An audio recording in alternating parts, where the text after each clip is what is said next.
NDMC, members NDMC और यहाँ उपस्थित बहनों और भाइयों, आज का ये अवसर हमारे समाज में महिला सशक्तिकरण और सामुदायिक कल्याण की दिशा में एक ऐतिहासिक कदम है।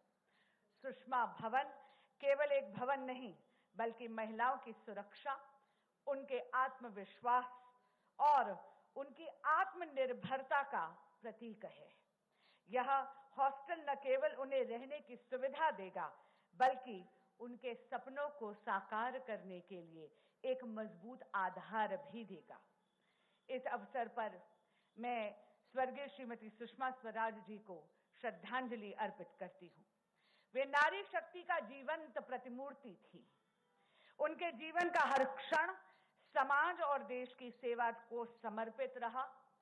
उनकी करुणा और साहस ने हमें सिखाया कि सशक्त महिलाएं एक सशक्त समाज का निर्माण करती हैं। ये भवन उनके ही जीवन के मूल्यों को चरितार्थ करता है। आदरणीय प्रधानमंत्री श्री नरेंद्र मोदी जी के नेतृत्व में हमारा देश केवल महिला सशक्तिकरण की बात नहीं करता, बल्कि महिलाओं के नेतृत्व में देश के सशक्तिकरण की बात करता है, वुमेन लेड डेवलपमेंट की बात करता है। आदरणीय प्रधानमंत्री श्री नरेंद्र मोदी जी ने विकसित भारत का जो संकल्प लिया है, वो विकास, प्रगतिशील और समावेशी विकास का मार्ग तभी प्रशस्त होता है अगर हम वुमेन लेड डेवलपमेंट को आत्मसात कर चलते हैं। 2024 के बजट में प्रधानमंत्री जी के वरदहस्त और उनके नेतृत्व में कामकाजी महिलाओं के लिए हॉस्टल स्थापित करने की प्रतिबद्धता मोदी सरकार ने प्रकट करी थी। सुषमा भवन उसी वचन को पूरा करने का एक सशक्त उदाहरण है। आज एक पशु चिकित्सा केंद्र का भी उद्घाटन आदरणीय गृह मंत्री जी के कर कमलों से हो रहा है। ये केंद्र न केवल पशुओं की चिकित्सा के लिए समर्पित होगा, बल्कि ये हमारे समाज में संवेदनशीलता, सामूहिक दायित्व को भी रेखांकित करता है। अंत में मैं एनडीएमसी और इस परियोजना में योगदान देने वाले सभी व्यक्तियों का हार्दिक धन्यवाद करती हूं, क्योंकि ये वाकई में सबका साथ, सबका विकास, सबका विश्वास और सबका प्रयास को चरितार्थ करता है। धन्यवाद।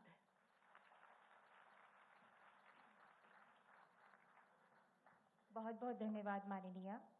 और अब हमारा सादर अनुरोध है माननीय उपराज्यपाल दिल्ली माननीय श्री विनय कुमार सक्सेना जी आपसे कि कृपया आज के इस महत्वपूर्ण अवसर पर हम सबको संबोधित करें।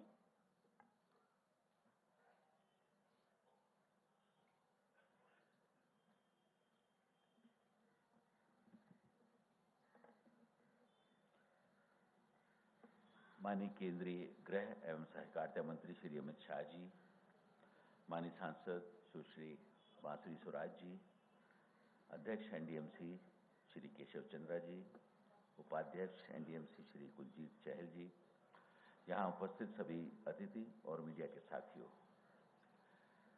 आज माननीय केंद्रीय गृह मंत्री श्री अमित शाह जी के हाथों सुषमा भवन और जिस वेटनरी हॉस्पिटल को जनता को समर्पित किया जा रहा है, वो एनडीएमसी क्षेत्र और यहाँ रहने वालों के लिए एक बड़ी सौगात है।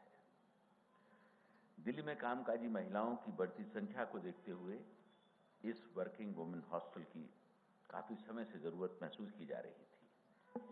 वर्तमान में एनडीएमसी क्षेत्र में 3 वर्किंग वुमेन हॉस्टल हैं, जिनकी क्षमता करीब 500 महिलाओं को आवास प्रदान करने की भी है। लेकिन अब सुषमा भवन के करीब 78 और महिलाओं को भी इस क्षेत्र में रहने की सुविधा मिलने लगेगी। साथियों, ये भवन माननीय प्रधानमंत्री श्री नरेंद्र मोदी जी की महिलाओं को सशक्त और स्वावलंबी बनाने के लिए जो उनकी सोच है उसको दर्शाता है।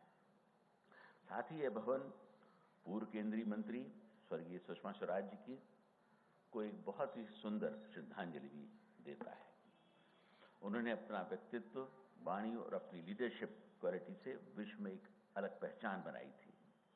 उनका हर कोई मुरीद था।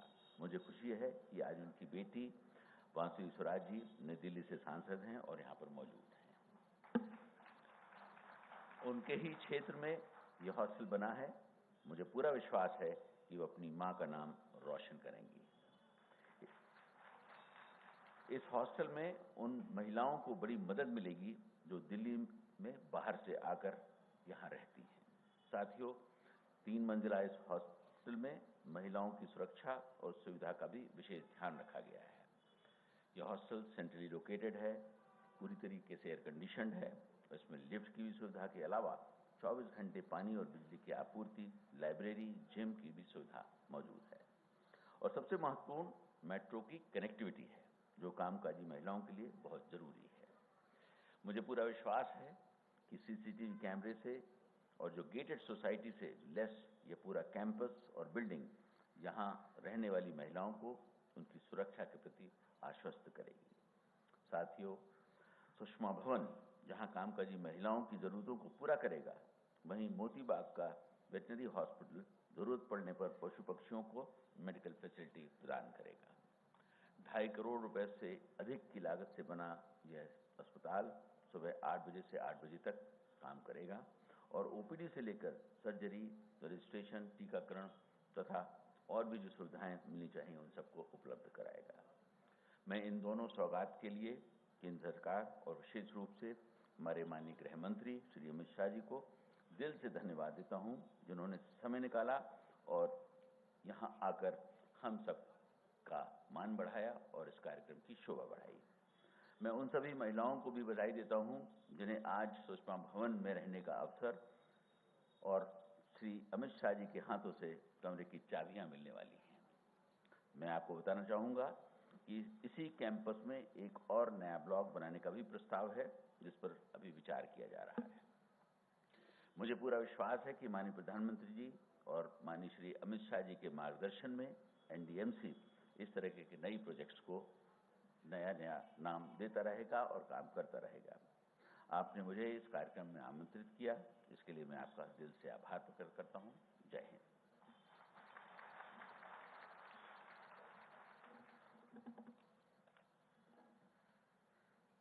बहुत बहुत धन्यवाद माननीय आपका।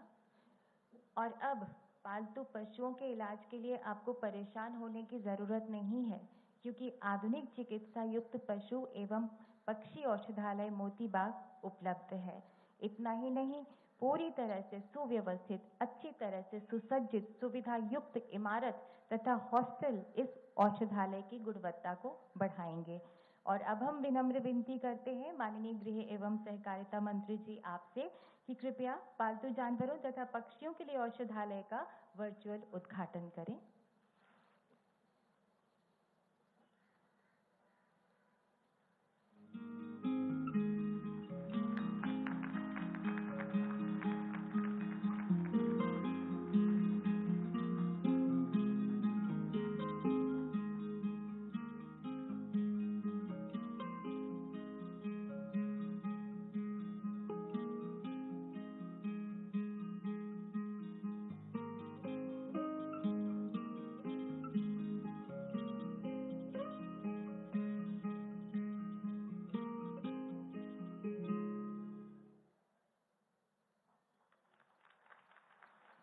बहुत बहुत बधाई तथा शुभकामनाएं। भारत सरकार के साथ से और प्रयास से दिल्ली की आज की नारी पूरे विश्वास से जीवन में विकास के रास्ते पर आगे बढ़ेगी। हम माननीय गृह एवं सहकारिता मंत्री श्री अमित शाह जी से सादर अनुरोध करते हैं कि कृपया सुषमा भवन के 3 निवासियों को चाबी सौंपें। यहाँ पर 3 निवासी मौजूद हैं। मैं उनसे निवेदन करूंगी कि यहाँ पर आएं और माननीय गृह एवं सहकारिता मंत्री जी के कर कमल द्वारा ये चाबी हासिल करें। निधि, असिस्टेंट सेक्शन ऑफिसर, जल शक्ति मंत्रालय, भारत सरकार।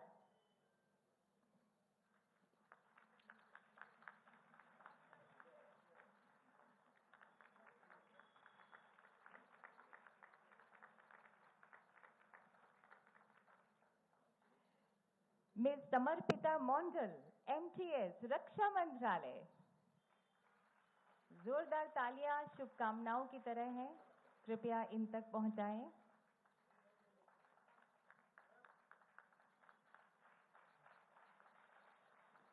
Miss Kirti Pandey, NDMC Data Operator.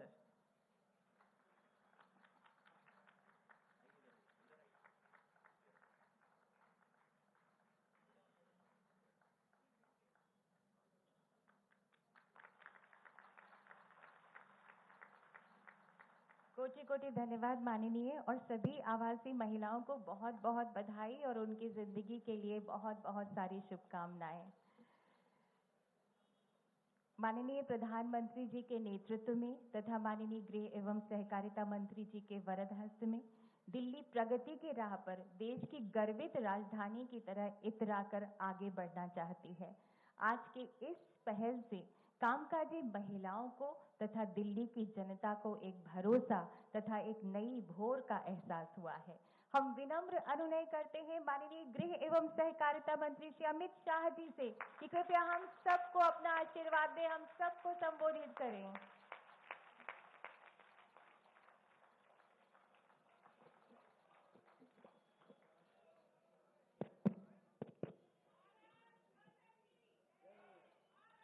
आज के इस छोटे से परंतु बहुत महत्वपूर्ण कार्यक्रम में मेरे साथ मंच पर उपस्थित दिल्ली के एलजी श्रीमान विनय कुमार सक्सेना जी, बहन बांसुरी स्वराज, सांसद नई दिल्ली, अध्यक्ष एनडीएमसी श्रीमान केशव चंद्रा जी, मेरे मित्र और एनडीएमसी के उपाध्यक्ष श्री कुलजीत चहल जी, और आज इस सुषमा भवन के लोकार्पण में उपस्थित दिल्ली के सभी प्यारे भाइयों बहनों, आप सभी को नमस्कार। कुछ समय पहले बांसुरी जी आयुष्मान भारत के फायदे को लेकर दिल्ली वासियों को वंचित रखा जा रहा है, इसके लिए मुझे मिलने आई थी। और उस वक्त उन्होंने कहा कि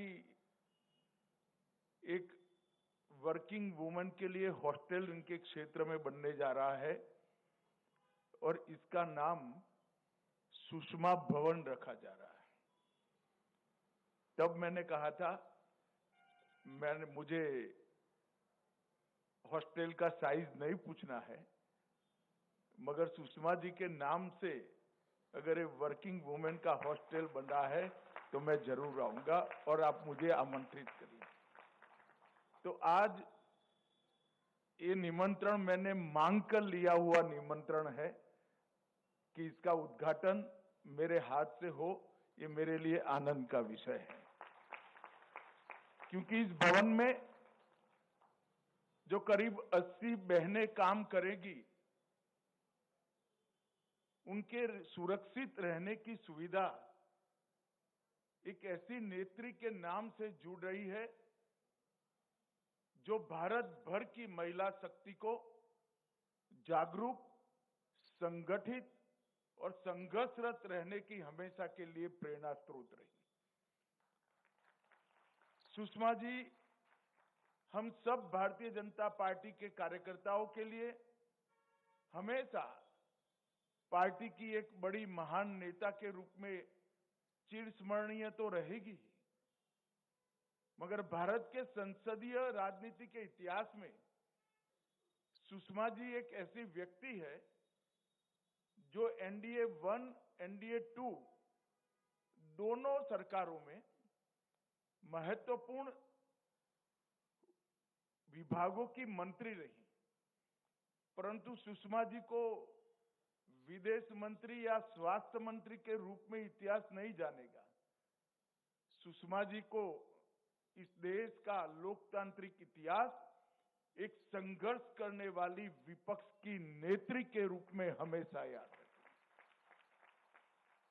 सुषमा जी ही थी जिन्होंने यूपीए 2 के 12 लाख करोड़ के घपले, घोटाले, भ्रष्टाचार को संसद भवन में तार तार कर एक्सपोज करने का काम किया।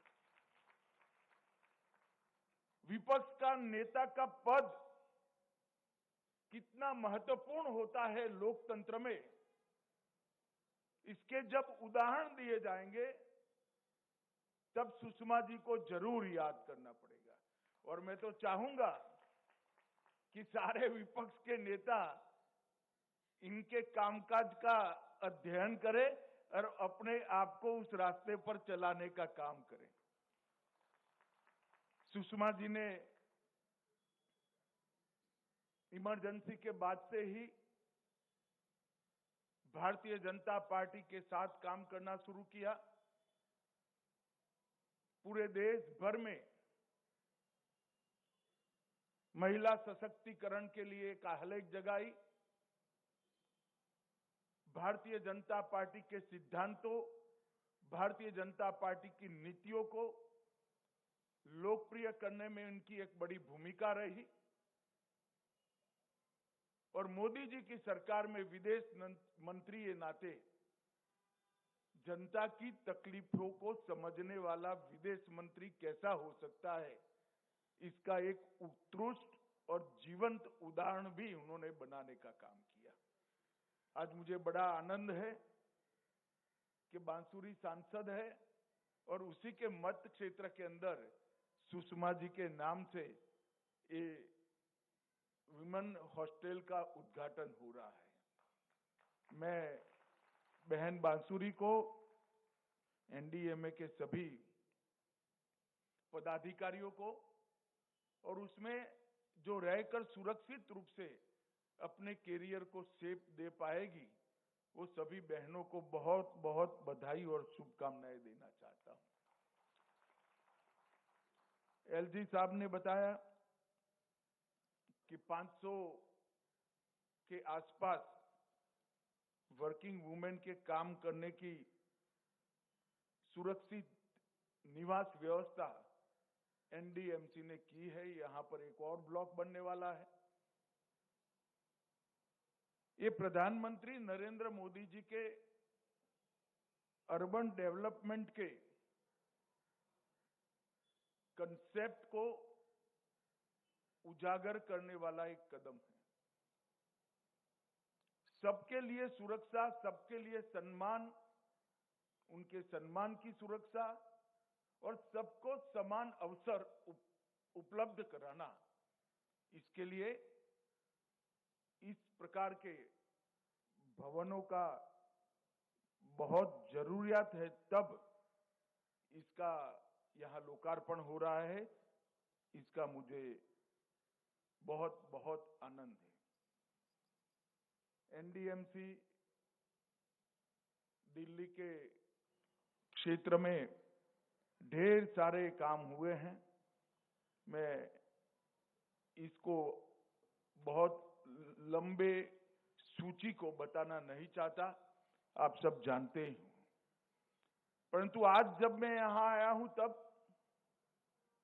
एक बात निश्चित रूप से कहना चाहता हूं कि 2014 में प्रधानमंत्री जी का पद संभालने के बाद नरेंद्र मोदी जी ने इस देश के शहरी विकास को नीतिगत आधार देने का काम किया। ऐसा नहीं है कि मोदी जी के आने के पहले शहरी विकास पर कोई ध्यान नहीं दिया गया। सब सरकारों ने अपने अपनी समझ से अच्छा काम किया था, परंतु जरूरत थी अर्बन डेवलपमेंट को एक नीतिगत ढांचा देने की, नीतिगत आधार देने की। वो आधार देने का काम हमारे प्रधानमंत्री नरेंद्र मोदी जी ने किया। मोदी जी ने ग्लोबल स्टैंडर्ड फैसिलिटीज पर आग्रह किया। भैया जो खड़े रहे बैठ जाओ, मैं यहीं खड़ा रहने वाला हूं, बैठ जाओ, कुछ नहीं होगा अब तो।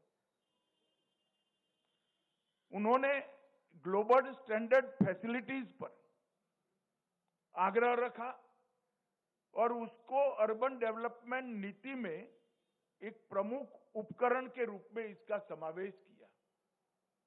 इसके साथ साथ उत्तम कनेक्टिविटी, संचार की भी और रोड की भी इसको अर्बन डेवलपमेंट पॉलिसी का हिस्सा बनाया और शहरों के आसपास सटे हुए गांव जो धीरे धीरे शहर बनने की प्रक्रिया में है, उनका किसी भी नीति में कहीं समावेश नहीं था, उसको भी अर्बन डेवलपमेंट पॉलिसी में समावेश करने का काम किया। और इसके कारण बनने वाले शहर भी पहले से ही पीने का पानी, गटर, घन कचरे का निकासी, ये सब चीजों से युक्त बनने लगे। और ये अप्रोच से देखते देखते देखते 10 साल के अंदर अपने शहरों का परिदृश्य बदलने लगा। अर्बन डेवलपमेंट में ई गवर्नेंस को मोदी जी ने प्राथमिकता दी। 100 शहरों को चयनित कर स्मार्ट सिटी के रूप में विकसित करने का प्रयास किया और स्मार्ट सिटी के डेवलपमेंट में डेटा ड्रिवन अप्रोच को शामिल करने का काम किया। और डेटा ड्रिवन अप्रोच के कारण शहरों के विकास न केवल सम विकास से हुआ, हर क्षेत्र को विकास की अनुभूति हुई। इतना ही नहीं, विकास को उन्होंने फ्यूचरिस्टिक दृष्टि से एक लंबे विजन के साथ विकास को कागज पर लेने का काम डेटा ड्रिवन अप्रोच के कारण हुआ। सुरक्षा के लिए कई सारे शहरों में integrated command and control centre बनाए गए। सीसीटीवी कैमरा का एक बड़ा जाला सीपी ऑफिस में इंटीग्रेटेड कमांड एंड कंट्रोल के साथ जोड़ने का काम किया गया और आने वाले दिनों में एआई का उपयोग कर यही सीसीटीवी कैमरास को मल्टीपर्पज सेवाओं में लगाया जाएगा। अमृत योजना 1000 किलोमीटर से लंबी मेट्रो नेटवर्क का विस्तार, इलेक्ट्रिक व्हीकल की पहल और पर्यावरण अनुकूल सौर ऊर्जा के लिए पीएम सूर्यघर का आगाज, शहरों की स्वच्छता और पर्यावरण संरक्षण, ये 2 महत्वपूर्ण बिंदु बने अर्बन डेवलपमेंट पॉलिसी के। और इसके लिए Swachh Bharat Abhiyan, urban waste management policy, green energy, solar rooftop project, कई प्रकार के इनिशिएटिव को यहां पर लिया गया। मैं एक बात पर विशेष ध्यान देना चाहता हूं। आजादी के बाद 75 साल तक रेहड़ी पटरी वालों को हटाने के अलावे प्रशासन कोई काम नहीं करता था। मोदी जी ने न केवल उनके लिए निश्चित जगह सुनिश्चित की और स्वनिधि योजना के माध्यम से उनको सम्मान पूर्वक जीने का, लोन लेने का अधिकार भी नरेंद्र मोदी। केवल ग्रेजुएट होकर नौकरी की लाइन में खड़ा रहकर फ्रस्ट्रेशन के शिकार बनते युवा को स्किल इंडिया मिशन के माध्यम से स्वरोजगार के साथ जोड़कर उसको पगभर करने की योजना की।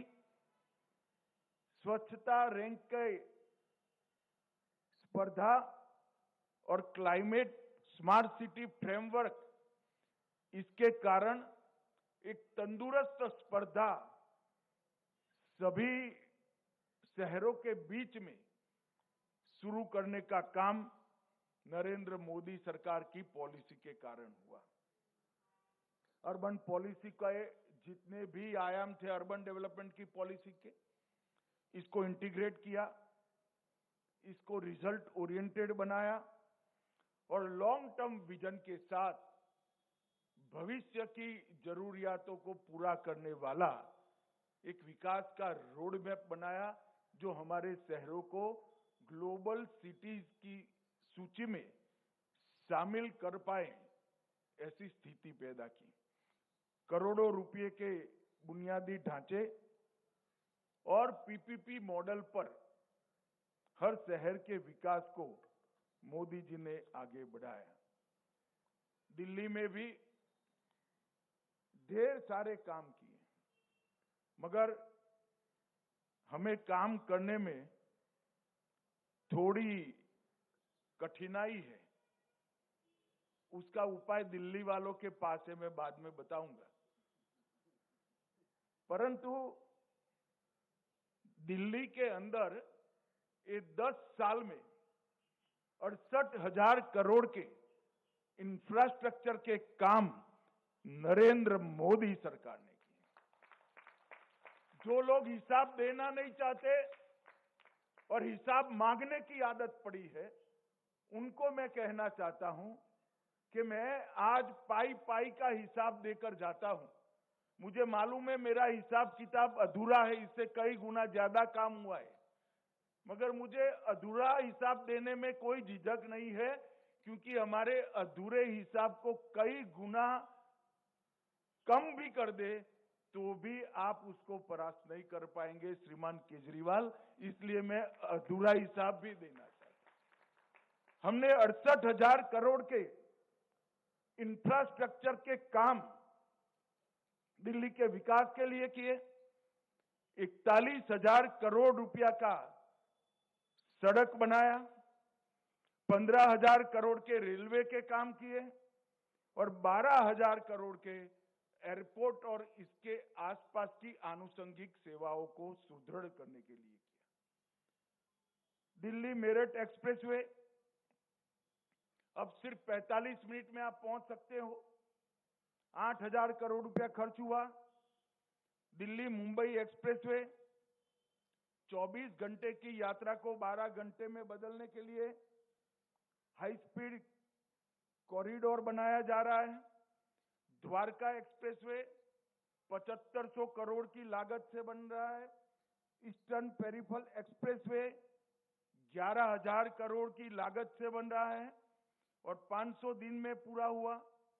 Urban extension road UER2 7,715 crore की लागत से बना है। Pragati Maidan integrated transit corridor 920 crore की लागत से बना। दिल्ली मेरठ RRTS रेल गलियारा 30,000 करोड़ की लागत से बन रहा है। ITPO कॉम्प्लेक्स, जिसको पूरी दुनिया अब भारत मंडपम के नाम से जानती है, वो 7,000 सीट का कन्वेंशन सेंटर और 3,000 सीटिंग कैपेसिटी का एम्फी थिएटर बना। यशोभूमि कन्वेंशन सेंटर 5,400 करोड़ की लागत। द्वारका गोल्फ कोर्स 250 करोड़ की लागत। द्वारका स्पोर्ट्स कॉम्प्लेक्स 92 करोड़ की लागत। PM उदय के तहत 1731 कॉलोनियों को नियमित करने की प्रक्रिया कर 40 लाख गरीबों को मालिकाना हक देने की योजना लेकर आए। झुग्गी वासियों के लिए फ्लैट, प्रधानमंत्री आवास योजना शहरी में 29,000 मकान बनाए। इन सिटू स्लम रिहेबिलिटेशन लगभग 354 करोड़ से 3,000 EWS फ्लैट बनाए। दिल्ली विश्वविद्यालय में नया वीर सावरकर कॉलेज बनाया। प्रधानमंत्री संग्रहालय बना। पुलिस म्यूजियम बना। राष्ट्रीय युद्ध स्मारक बना। इंडिया इंटरनेशनल कन्वेंशन सेंटर और एक्सपो सेंटर का विकास बना। ऑक्सीजन पार्क्स बने और ग्रीन इनिशिएटिव भी ढेर सारे ले लिए गए। अब इतना सारा इंफ्रास्ट्रक्चर का काम, और मैं फिर से स्पष्टता करना चाहता हूं कि अधूरा हिसाब है, आनन फानन में बनाया गया है। मैं दिल्ली के चुनाव के मैदान में आऊंगा तब पूरा हिसाब लेकर आऊंगा केजरीवाल जी। मगर मैं आपको पूछना चाहता हूं कि आपने क्या किया, इसका जरा हिसाब दिल्ली वासियों को दीजिएगा। मैं अभी मेरे घर पर कुछ बच्चे मिलने आए थे, तो साहसिकता से मैं बात कर रहा था कि भाई ये हुआ, ये हुआ, ये हुआ। फिर मैंने उनको पूछा भाई केजरीवाल जी ने क्या करा, और मैंने ही जवाब दे दिया मेरी गलती हो गई कि कुछ नहीं किया। तो एक बच्चे ने स्फूर्ति से कहा कि साहब ऐसा नहीं है, आप इतना अन्याय उनको मत करिए, और दृढ़ता से के साथ, विश्वास के साथ कहा। तो मैंने कहा क्या कहना चाहते हैं, अब क्या किया? तो कि एक बड़ा 45 करोड़ का शीश महल उन्होंने अपने रहने के लिए बनाया। जो राजनीति में आए तब कहते थे हम सरकारी गाड़ी नहीं लेंगे, सरकारी बंगलो नहीं लेंगे, एक नए प्रकार की राजनीति का आगाज करेंगे। एक बंगलो से पेट नहीं भरा, 2 बंगलों से पेट नहीं भरा, 3 बंगलों से पेट नहीं भरा, 4 बंगलों से पेट नहीं भरा, 50,000 गज एक शीश महल बनाया दिल्ली वासियों के 45 करोड़ के खर्चे से। और केजरीवाल जी आपको इसका हिसाब देना पड़ेगा, दिल्ली की जनता को हिसाब देना पड़ेगा। किसके पैसे से 6 करोड़ के डिजाइनर मार्बल लगाए आपने? किसके पैसों से 6 करोड़ के मोटराइज पर्दे लगाए? किन के पैसों से 70 लाख के खोलने के लिए खड़ा ना होना पड़े ऐसे ऑटोमेटिक दरवाजे लगाए? किसके पैसों से 16 स्मार्ट टीवी 64 लाख रुपए के लगाए? किसके पैसे से 50 लाख रुपए की कारपेट बिछाई गई? किसके पैसे से सजावटी पिल्लर 36 लाख के बनाए गए? दिल्ली वासियों को पानी देने का कोई हिसाब नहीं है। आपके 4 लोगों के परिवार के लिए 15 करोड़ का वाटर सिस्टम आपने लगाया केजरीवाल जी। दिल्ली की जनता इसका जवाब आपसे पूछ रही है। रिक्लाइनर सोफा और ढेर सारी सुविधाएं, इसमें से कुछ चीजें तो ऐसी है जिसका नाम ही मैंने तो पहली बार सुना। भैया ऐसा भी कहीं हो सकता है? और वो जब मुख्यमंत्री थे तब मैं कहता था उनको, एक बार ट्वीट भी किया था, हर वार्ड से 10 दिल्ली वालों को अपने घर पर चाय पिलाकर शीश महल दर्शन का एक बार कार्यक्रम बनाइए, तो दिल्ली की जनता को मालूम पड़ेगा कि उनका मुख्यमंत्री कितने बड़े भवन में रह रहा है। भाइयों बहनों, दिल्ली के इंफ्रास्ट्रक्चर के लिए जब काम करने का मौका मिला, 10 साल का मौका मिला, और उस वक्त उन्होंने क्या किया? उन्होंने अपना भवन बनाने का काम किया, इंफ्रास्ट्रक्चर की चिंता नहीं की। और ध्यान भटकाने वाले मुद्दों पर आप आगे बढ़ते हो। भाइयों बहनों, ये केजरीवाल जी अन्ना हजारे के भ्रष्टाचार विरोधी आंदोलन की प्रोडक्ट। मैंने अभी कहा, सुषमा जी ने 12 लाख करोड़ के घपले घोटाले भ्रष्टाचार को उजागर किया था। अन्ना हजारे ने वो भ्रष्टाचार के खिलाफ आंदोलन किया, और वो भ्रष्टाचार के खिलाफ आंदोलन के बाद जो केजरीवाल कहते थे हम कभी राजनीति में नहीं आएंगे, अन्ना बेचारे रालेगांव सिद्धि में वापिस चले गए। इन्होंने एक पार्टी बनाई और मुख्यमंत्री बने। हमें कोई आपत्ति नहीं, मुख्यमंत्री बनकर आपने किया। शराब का घोटाला किया, मोहल्ला क्लिनिक के नाम पर करप्शन किया, टेस्टिंग के नाम पर, दवाओं के नाम पर करप्शन किया, 16 स्ट्रीट का करप्शन किया, सीसीटीवी कैमरा के नाम पर करप्शन किया, बस खरीदने में घोटाला किया, और सबसे बड़ा घोटाला निजी सुविधाओं के लिए शीश महल का करने का काम केजरीवाल जी आपने किया है। दिल्ली की जनता को आपको जवाब देना पड़ेगा, और दिल्ली की जनता इसका जवाब मांगेगी। और मैं केजरीवाल जी को कहना चाहता हूं, केजरीवाल जी हम पर जो आरोप लगाना है लगाइए, जनता फैसला करेगी। मगर आप शीश महल का जवाब दिल्ली की जनता को जरूर दीजिए। भाइयों बहनों, केजरीवाल का जो रास्ता है वो भारतीय जनता पार्टी के लिए अभिप्रेत नहीं है। हमने तो आयोजनबद्ध तरीके से शहरों का विकास करने का मोदी जी के नेतृत्व में ठाना है और आज इसकी ही एक कड़ी ये सुषमा स्वराज भवन बनी है। यहाँ पर सुरक्षा के साथ हमारी कामकाजी बहनें, बच्चियां रहेगी, अपनी कैरियर को एक शेप दे पाएगी और समाज के बीच में उन्नत मस्तक के साथ अपने अस्तित्व को वो उजागर करेगी। मैं फिर से एक बार एनडीएमसी, एलजी साहब और यहाँ की एमपी तीनों को बहुत बहुत साधुवाद और शुभकामनाएं देकर मेरी बात को समाप्त करता हूं। वंदे मातरम, भारत माता की जय।